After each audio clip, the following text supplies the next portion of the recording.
ঘুমাইছিলাম যারা আমার 4টা গরু চুরি করে নিছে। কটা গরু আছিল টোটাল? গরু আসলে 24টা।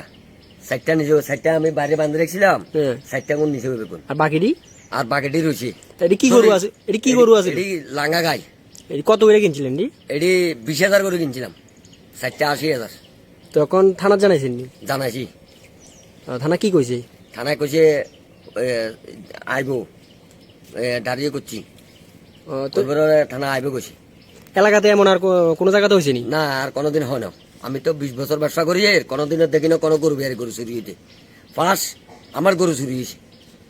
আমি গরু ব্যবসা করে যাই 20 বছর হয়েছে, কোনোদিন দেখি না আমার গরু বাদে কারো গরু চুরি হইতে। শুধু আমার গরু চুরি হয়েছে, আর কেউ গরু চুরি হয় দেশে। তো এখন আপনি কিটা চান? আমি যাই থানার দরক চোর বিচার চাই থানার কাছে। থানা যখন গরু চুরি চোরা বন্ধ করে। এই জায়গাটার নাম কিটা? এই জায়গাটার নাম বেতাগা। আর আপনার নাম? আমার নাম লিটন দেবনাথ। ওরা যে গেরে অনেক গরু বিহারি গরু চুরি হইতে দেখি না ফার্স্ট আর গরু চুরি হয়ে গেল। সাইডকে নিচে এটা লোকের লোক জড়িত আছে, জড়িত থাকে চুরি করা আছে।